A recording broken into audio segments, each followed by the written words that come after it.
silence devient un auto-sabotage relationnel. Le silence n'est pas neutre. Il n'est pas vide. Il produit un effet, même quand on croit se protéger. 1. Le silence supprime la preuve de valeur. Une relation ne se construit pas sur des intentions invisibles, mais sur des preuves observables. Quand une personne se tait, elle ne montre ni sa capacité d'écoute, ni sa capacité de clarification, ni sa façon de gérer le désaccord. Résultat, l'autre ne peut pas évaluer la fiabilité relationnelle. Ce n'est pas un rejet, c'est une absence de qualification. Le silence empêche la reconnaissance. On ne reconnaît que ce qui se manifeste. Le silence empêche d'être compris, d'être choisi consciemment, d'être respecté pour ce que l'on est vraiment. On ne peut pas être reconnu pour une maturité que l'on n'exprime pas. Le paradoxe est cruel. En voulant éviter le risque de mal faire, on évite aussi toute possibilité de bien faire. 3. Le silence crée une narration par défaut. Quand tu ne racontes pas ton histoire, quelqu'un d'autre la remplit avec les faits visibles.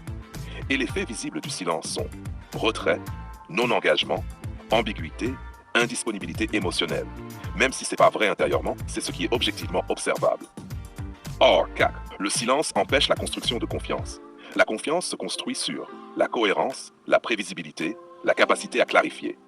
Le silence introduit de l'incertitude, de l'irrégularité, une rupture de continuité. Une personne stable ne s'attache pas à ce qu'elle ne peut pas lire. 5. Le silence fait passer la protection avant la relation.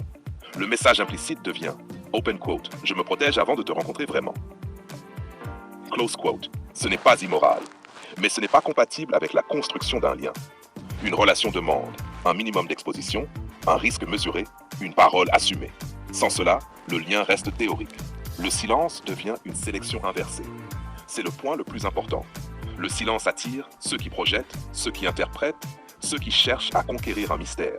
Mais il repousse ceux qui veulent de la clarté, ceux qui construisent sur le réel, ceux qui respectent les limites sans forcer. Autrement dit, le silence élimine précisément les profils les plus stables. 7. Le moment où le sabotage devient irréversible. Il arrive un point où l'autre cesse d'attendre, cesse d'interpréter, cesse d'investir. Non par vengeance, mais par cohérence interne. À ce stade, même une parole tardive perd de sa portée, car elle arrive après la fenêtre de visibilité. Conclusion essentielle. Le silence peut être une posture de dignité, mais quand il devient prolongé, stratégique, utilisé pour éviter de se révéler, il cesse d'être une protection et devient un auto-sabotage relationnel.